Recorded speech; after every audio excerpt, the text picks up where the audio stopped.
Hi bridge എഡ്യൂക്കേഷനിലേക്ക് എല്ലാവർക്കും സ്വാഗതം. നിങ്ങൾ UGC നെറ്റ് അറബിക് എക്സാമിന് പ്രിപ്പയർ ചെയ്യുകയാണോ എങ്കിൽ ഇത് നിങ്ങൾക്ക് വേണ്ടിയുള്ള ചാനലാണ്. നെറ്റ് സിലബസിലെ ഓരോ യൂണിറ്റും നമുക്ക് ഒരുമിച്ച് സിമ്പിളായി പഠിച്ചെടുക്കാം. അപ്പോൾ ഞങ്ങൾക്ക് നിങ്ങളെക്കുറിച്ചും നമ്മുടെ ഈ കമ്മ്യൂണിറ്റിയെക്കുറിച്ചും കൂടുതൽ അറിയാൻ ആഗ്രഹമുണ്ട്. ഇന്നത്തെ ക്ലാസ് എങ്ങനെയുണ്ടായിരുന്നു? ഈസി ആയിരുന്നോ അതോ കുറച്ച് ടഫായിരുന്നോ? താഴെ കമന്റ് ചെയ്യണേ. ഇനി ഏതൊക്കെ ടോപ്പിക്കുകളാണ് നമ്മുടെ ക്ലാസ്സുകളിൽ വേണ്ടതെന്ന് തീർച്ചയായും നിർദ്ദേശിക്കണം. ഇതുപോലെ ഓരോ യൂണിറ്റും കവർ ചെയ്യുന്ന കൂടുതൽ ക്ലാസുകൾക്കായി ഈ ചാനൽ ഇപ്പോൾ തന്നെ സബ്സ്ക്രൈബ് ചെയ്യുക. നിങ്ങളുടെ ഫ്രണ്ട്സിനും ഗ്രൂപ്പുകളിലും ഷെയർ ചെയ്യുക. നമസ്കാരം. UGC നെറ്റ് അറബിക് എക്സാമിന് തയ്യാറെടുക്കുന്നവരാണോ നിങ്ങൾ? എങ്കിൽ ഈ പേര് നിങ്ങളുടെ മനസ്സിൽ ഉറപ്പിച്ചോളൂ. യഹ്യ ഹക്കി, ആധുനിക അറബി സാഹിത്യത്തിലെ ഒരു പയനിയർ, ചെറുകഥയുടെ കുലപതി. അപ്പോ അദ്ദേഹത്തിന്റെ ജീവിതത്തിലൂടെയും കിടിലൻ കൃതികളിലൂടെയും നമുക്കൊരു യാത്ര പോയി വരാം. തുടങ്ങല്ലേ? നമ്മൾ എന്തൊക്കെയാണ് നോക്കാൻ പോകുന്നതെന്ന് ഞാൻ പെട്ടെന്ന് പറയാം. ആദ്യം തന്നെ ആരാണിയാൾ, ഈ യഹ്യ ഹക്കി? പിന്നെ അദ്ദേഹത്തിന്റെ ജീവിതവും പ്രധാനപ്പെട്ട കൃതികളും നോക്കും. അത് കഴിഞ്ഞ് ഒരു എഴുത്തുകാരൻ എന്നതിനപ്പുറം അദ്ദേഹത്തിന്റെ ലേഖനങ്ങളെയും വിമർശനങ്ങളെയും പറ്റി നമ്മൾ ചർച്ച ചെയ്യും. അവസാനം അദ്ദേഹത്തിന് കിട്ടിയ അവാർഡുകളും അറബി സാഹിത്യത്തിന് അദ്ദേഹം നൽകിയ സംഭാവനകളും എന്തൊക്കെയാണെന്ന് നോക്കാം. നിങ്ങളുടെ എക്സാം പ്രിപ്പറേഷന് ഇതൊരു അടിപൊളി ഗൈഡായിരിക്കും. ഓക്കേ, അപ്പൊ നമ്മുടെ ആദ്യത്തെ ചോദ്യം, ആരാണ് യഥാർത്ഥത്തിൽ യഹ്യ ഹക്കി? എന്തുകൊണ്ടാണ് അദ്ദേഹത്തെ മോഡേൺ അറബിക് ലിറ്ററേച്ചറിന്റെ ഒരു ശില്പി എന്നൊക്കെ വിളിക്കുന്നത്? നമുക്ക് കണ്ടുപിടിക്കാം. ഇതാണ് നമ്മൾ ഏറ്റവും ശ്രദ്ധിക്കേണ്ട പോയിന്റ്. സാഹിത്യലോകത്തെ വലിയ വലിയ ആളുകളൊക്കെ ഒരേ സ്വരത്തിൽ പറയുന്നൊരു കാര്യമുണ്ട്: യഹ്യ ഹക്കിയാണ് ചെറുകഥ എന്ന കലയുടെ വഴികാട്ടി. അറബിൽ പറഞ്ഞാൽ റായിദു ഫന്നിൽ ഖിസ്സത്തിൽ ഖസീറ. പരീക്ഷയുടെ കാര്യത്തിൽ ഇത് മറക്കാനേ പാടില്ല, അത്രയ്ക്കും ഇമ്പോർട്ടന്റാണ് ഈ വിശേഷണം. ഇനി കഥകളിൽ നിന്ന് നമുക്ക് അദ്ദേഹത്തിന്റെ ജീവിതത്തിലേക്ക് വരാം. കെയ്റോയിലെ ഒരു സാധാരണ ജീവിതത്തിൽ നിന്ന് തുടങ്ങി സാഹിത്യത്തിന്റെ ഏറ്റവും മുകളിലെ തട്ടിലേക്കെത്തിയ ഒരു കിടുക്കൻ യാത്രയായിരുന്നു അദ്ദേഹത്തിന്റേത്. കാരണം യഹ്യ ഹക്കിയുടെ ജീവിതം തന്നെയാണ് അദ്ദേഹത്തിന്റെ എഴുത്തും. ഈ 4 വർഷങ്ങൾ ശ്രദ്ധിച്ച് 1905 കെയ്റോയിൽ ജനിക്കുന്നു. 1925 നിയമത്തിൽ ഡിഗ്രി എടുക്കുന്നു. പക്ഷെ അതിലെ രസം അതല്ല. നിയമം പഠിച്ചിറങ്ങി പിറ്റേ വർഷം തന്നെ, അതെ 1926 അദ്ദേഹം തന്റെ ആദ്യത്തെ കഥ പബ്ലിഷ് ചെയ്തു. ആ ഒരു പാഷൻ കണ്ടില്ലേ? ഒടുവിൽ 1992 ജനിച്ച അതേ കെയ്റോ നഗരത്തിൽ വെച്ച് അദ്ദേഹം ഈ ലോകത്തോട് വിട പറഞ്ഞു. ഈ 4 ഡേറ്റ്സും ഓർത്തുവെച്ചോളൂ. അദ്ദേഹത്തിന്റെ പേഴ്സണൽ ലൈഫിലേക്ക് ഒന്ന് നോക്കിയാലോ? ഒരു ടർക്കിഷ് ഫാമിലിയിലാണ് അദ്ദേഹം ജനിച്ചത്. പ്രൊഫഷണൽ ലൈഫിൽ അൽ മജല്ല എന്ന ഫേമസ് മാഗസിന്റെ ചീഫ് എഡിറ്ററായിരുന്നു. പക്ഷേ അദ്ദേഹത്തിന്റെ ജീവിതത്തിൽ ചില വലിയ നഷ്ടങ്ങളും സംഭവിച്ചിട്ടുണ്ട്. ആദ്യ ഭാര്യ നബീല അവരുടെ മകൾക്ക് ജന്മം നൽകിയതിനു ശേഷം മരണപ്പെട്ടുപോയി. ഈ വേദനയുടെയൊക്കെ ഒരു നിഴൽ അദ്ദേഹത്തിന്റെ പല കഥകളിലും നമുക്ക് കാണാൻ പറ്റും. ഇനിയാണ് നമ്മൾ ഏറ്റവും പ്രധാനപ്പെട്ട ഭാഗത്തേക്ക് കടക്കുന്നത്. യഹ്യ ഹക്കി എന്ന സാഹിത്യകാരന്റെ നെടും തൂണുകളായ അദ്ദേഹത്തിന്റെ ഏറ്റവും ഫേമസായ കൃതികൾ. എക്സാമിന് ഏറ്റവും കൂടുതൽ ചോദ്യങ്ങൾ വരാൻ ചാൻസുള്ള ഏരിയയാണിത്. അപ്പോൾ ഫുൾ കോൺസെൻട്രേഷൻ ഇവിടെ വേണം.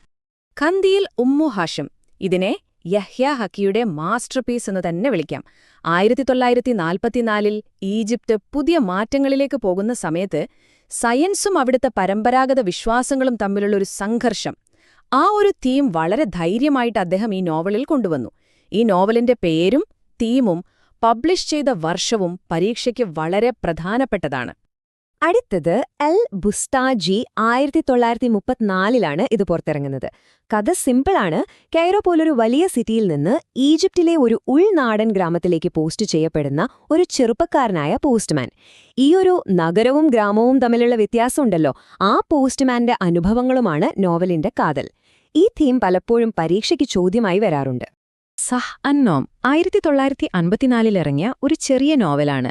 ഇതിന്റെ പ്രത്യേകത എന്താണെന്ന് വെച്ചാൽ, ഒരു ഗ്രാമത്തിന്റെ പശ്ചാത്തലത്തില് പൊളിറ്റിക്സും ഫിലോസഫിയും ഒരുമിച്ചു കൊണ്ടുവന്നു എന്നതാണ്. വളരെ വ്യത്യസ്തമായ ഒരു ശ്രമമായിരുന്നു അത്. മറ്റു ചില പ്രധാനപ്പെട്ട വർക്കുകൾ കൂടി നമുക്ക് വേഗത്തിൽ നോക്കാം. ദിമാഉൻ വത്തുയിൻ, പിന്നെ സാരിഗുൽ കുഹുൽ. ഇവ രണ്ടും അദ്ദേഹത്തിന്റെ കിഡിലൻ ഷോർട്ട് സ്റ്റോറി കളക്ഷൻസാണ്. ഉമ്മുൽ അവാജിസ് ഒരു നോവലാണ്. പിന്നെ കുനാസത്തു ദക്കാൻ, ഇത് പ്രത്യേകം നോട്ട് ചെയ്യണം, കാരണം ഇത് അദ്ദേഹത്തിന്റെ ആത്മകഥയാണ്, ഒരു ഓട്ടോബയോഗ്രഫി. അപ്പോ ഈ പേരുകളും അത് ഏത് തരം കൃതിയാണെന്നും ഓർത്തുവെക്കണം.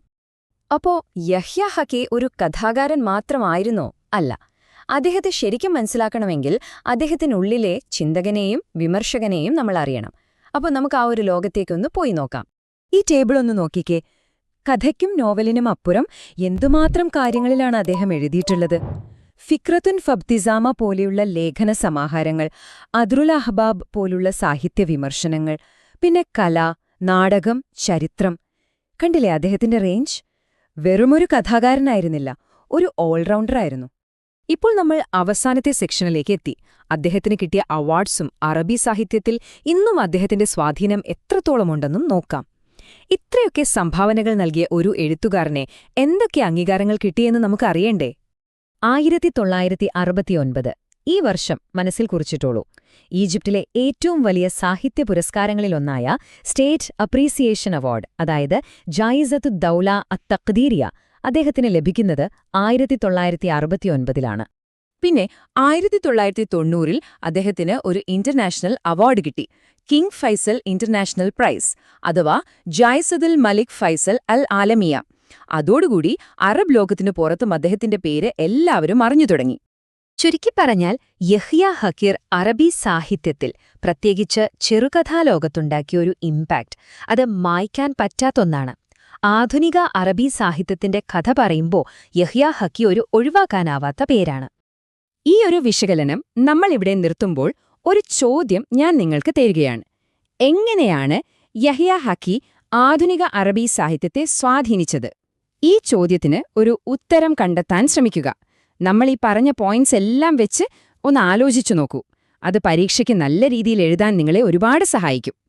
നിങ്ങളുടെ പഠനത്തിന് എല്ലാവിധ ആശംസകളും. അപ്പോ നമ്മൾ പ്രധാന കാര്യങ്ങളൊക്കെ പറഞ്ഞു കഴിഞ്ഞു. ഇനി അടുത്ത സ്റ്റെപ്പ് എന്താണെന്ന് നോക്കിയാലോ? ഈ വിഷയത്തിലെ മെയിൻ പോയിന്റ്സ് ഒക്കെ നിങ്ങൾക്ക് ക്ലിയർ ആയിട്ടുണ്ടാകും, അല്ലേ? അപ്പോ ഏറ്റവും പ്രധാനപ്പെട്ട ചോദ്യം ഇതാണ്: ഇനി എങ്ങനെ പഠനം മുന്നോട്ട് കൊണ്ടുപോകും? നിങ്ങളുടെ പഠനത്തിന് ഒരു മുതൽക്കൂട്ടാകാൻ പറ്റിയ ഒരു വഴിയുണ്ട്. അതാണ് ബ്രിഡ്ജ് 6 എഡ്യൂക്കേഷന്റെ ഈ പുതിയ പ്രിന്റഡ് ബുക്ക്. ഈ ബുക്കിനെ സ്പെഷ്യൽ ആക്കുന്നത് ഇതിന്റെ ഉള്ളടക്കം തന്നെയാണ്. നമ്മുടെ ഓരോ ക്ലാസ്സിലെയും പോയിന്റ്സും കഴിഞ്ഞ 5 വർഷത്തെ നെറ്റ് എക്സാം ക്വസ്റ്റ്യൻസും ഇതിലുണ്ട്. ഈ ബുക്കിന്റെ ഒരു കോപ്പി ഓർഡർ ചെയ്യാൻ വളരെ എളുപ്പമാണ്. ഓർഡർ ചെയ്യാൻ താഴെ കമന്റ് ബോക്സിൽ നിങ്ങളുടെ ഫോൺ നമ്പറും അഡ്രസ്സും കൊടുത്താൽ മതി.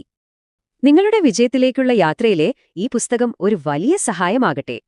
നിങ്ങളുടെ പഠനത്തിനും ശോഭനമായ ഭാവിക്കും എന്റെ എല്ലാവിധ ആശംസകളും. അപ്പോ അടുത്തൊരു വിഷയവുമായി നമുക്ക് വീണ്ടും കാണാം. Thank you.